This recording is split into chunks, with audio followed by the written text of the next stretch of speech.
G'day patrons, just down the back here today, and I wanted to show you this papaya or Paw Paw. This one here I think has come up from a seed that I've composted from the plant we have growing up the side of the house, not the wicking barrel one, from a root pouch. The flowers just look a lot more like the root pouch tree. Now I was speaking to Frank on the hangout the other day, g'day Frank, and he was saying that anything the flowers in the stem like that is a female fruit. So I thought I'd just share this with you guys. It'll be interesting to see actually if this one turns out to be a bisexual as well, meaning that I don't need a male to pollinate it.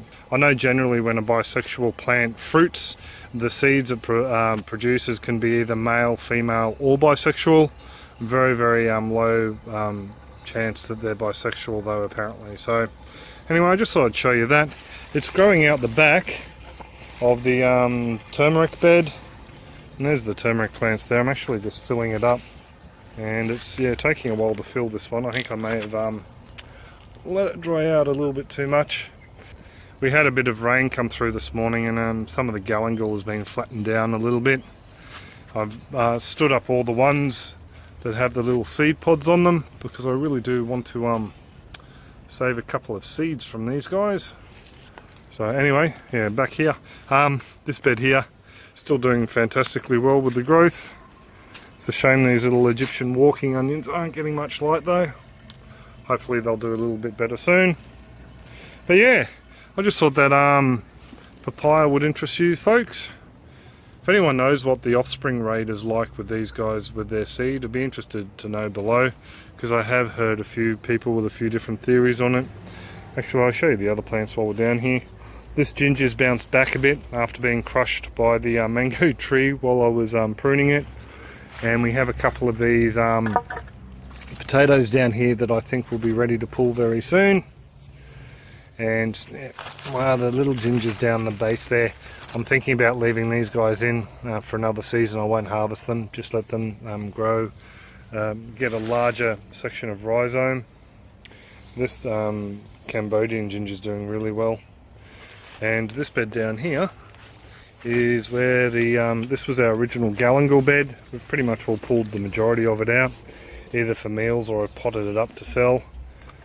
And all this turmeric that is growing in here was started off by a couple of small rhizomes I put in that far corner 2.5 to 3 years ago.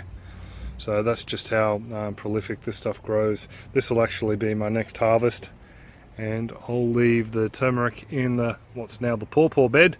I'll leave that turmeric be for over 12 months so I can get well established like this stuff here. So anyway, yeah, just a little bit of a mini update for you folks. Show you all these Egyptian spinach we have popping up everywhere. A couple of tomatoes in with these finger ginger as well. If they're a yellow currant, I might keep them. Just quickly before I go, I'm going to be posting a clip on these guys. Well, not so much these guys. I've got some footage of my friends Ostroplegia australis building their little web. They create a little web out of propolis over the front of their entrance every night.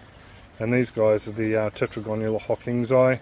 I will cover these guys a little bit in the clip, but yeah, I just really wanted to show off Mark's bees creating their little web over the front of their hive.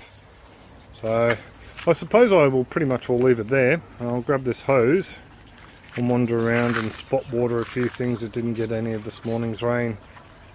Actually, these guys look nice and moist in there, so I might leave them be. Anyway, I'll let you folks go. I hope you've had a top weekend, and I'll catch you all online. Cheers!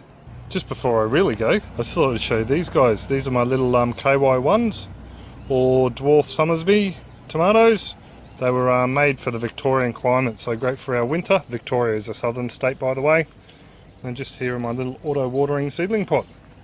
You could probably actually grow a plant in there if you really wanted to, but I'm just using it to germinate some seeds. Cheers folks!